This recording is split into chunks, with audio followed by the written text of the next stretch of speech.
इस वक्त पाकिस्तान की सबसे ताकतवर शख्सियत अगर आप समझते हैं इमरान खान है तो ऐसा नहीं है। इमरान खान पाकिस्तान की सबसे ताकतवर शख्सियत नहीं है, क्योंकि उस बेचारे को तो माफियाओं ने घेरा हुआ है। माफिया उसको काम ही नहीं करने दे रहे जब वो हुकूमत में आया है। और ना ही शहबाज शरीफ है, क्योंकि वो बेचारा तो ये कहता रहा कि मुझे अदालत ना बुलवाया जाए, मुझे कोरोना हो जाएगा, मैं बीमार हो जाऊंगा, मेरी मौत हो जाएगी, लेकिन उसको भी नैब गिरफ्तार कर लेती है। पाकिस्तान की सबसे ताकतवर शख्सियत का नाम है मीशा शफी। हाँ जी, क्योंकि मैं हूं खबरी। चैनल को सब्सक्राइब करके बेल आइकॉन को क्लिक कर दें और इस वीडियो को लाइक भी कर दें।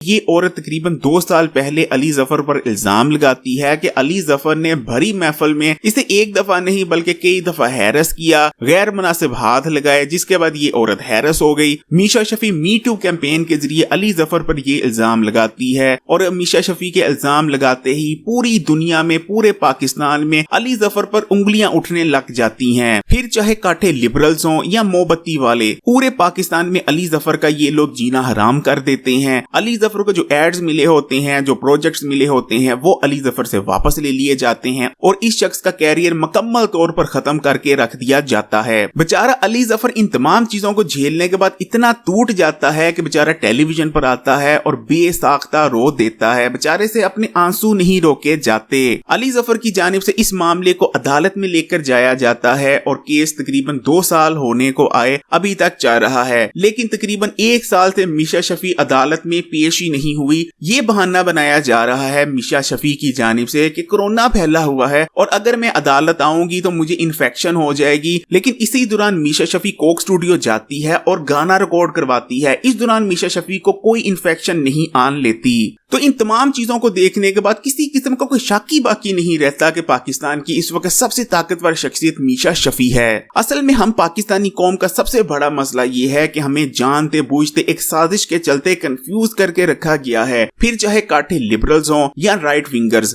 हर कोई जितना मुमकिन हो हमें कंफ्यूज करने की कोशिश करता है। क्योंकि फिर चाहे काठे लिबरल्स हों, इनको एनजीओ से फंडिंग आती है, इनको बाहर से फंडिंग आती है कि पाकिस्तान को आजाद ख्याल बनाया जाए। दूसरी जानिब जो राइट विंगर तबका है, जो कंजर्वेटिव्स हैं, उनको भी चंदे मिलते हैं, उनको चंदे किसी और चीज के लिए मिलते हैं और इन दोनों तबकों ने मिलकर हमें कंफ्यूज कर दिया है। पाकिस्तान का वो दानिश्वर तबका जो अपने आप को बड़ा अक्लमंद कहलाता है, उस तबके की जानिब से अक्सर आपको मी टू के खिलाफ बातें सुनने को मिल जाएंगी कि मी टू एक फितना है, मी टू हमारी सोसाइटी को बर्बाद कर रहा है। लेकिन वही तबका सोशल मीडिया पर आपको वीडियोस डालता भी नजर आ जाएगा। यकीन माने पाकिस्तान में जो कुछ रियलिटी पर हो रहा है, जो कुछ ऑन द ग्राउंड हो रहा है, वो बहुत ज्यादा भयानक और खतरनाक है। अगर हम एक औरत की बात करते हैं, औरत अगर बस स्टॉप पर खड़ी होती है तो उस वक्त भी उसके साथ हैरेसमेंट हो रही होती है। लोग नजरों के जरिए उसका इत्तेसाल कर रहे होते हैं, नजरों के जरिए उसको हैरस कर रहे होते हैं। अगर वही औरत ऑफिस में काम करती है तो उसके साथ जो काम करने वाले ऑफिस में मर्द हैं वो भी उसको हैरस करते हैं। इस्लामाबाद के बैंक मैनेजर ने बैंक में काम करने वाली एक लड़की के साथ जो हरकतें की, अगर वीडियो मंजरे आम पर ना आती तो आप खुद ही सोचें कोई मानता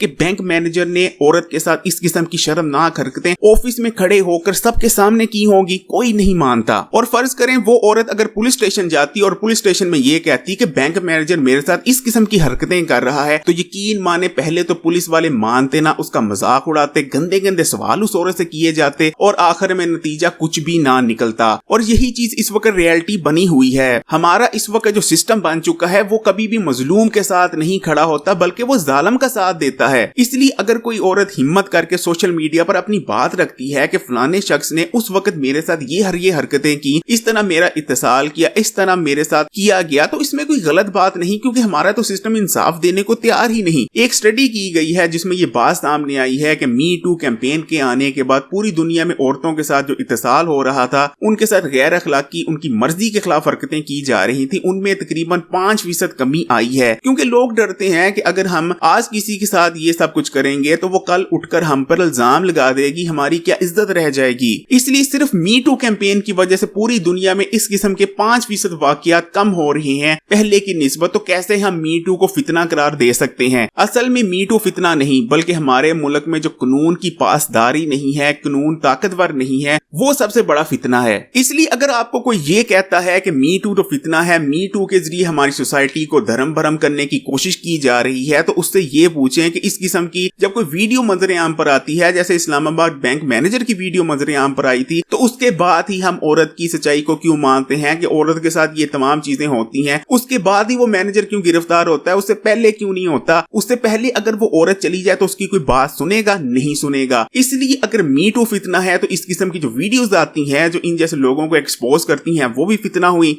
दोस्तों, खबरी चैनल को सब्सक्राइब करके बेल आइकॉन को जरूर क्लिक कीजिएगा और आपकी क्या राय है इस मामले पर कमेंट करके उसका इजहार भी कीजिएगा।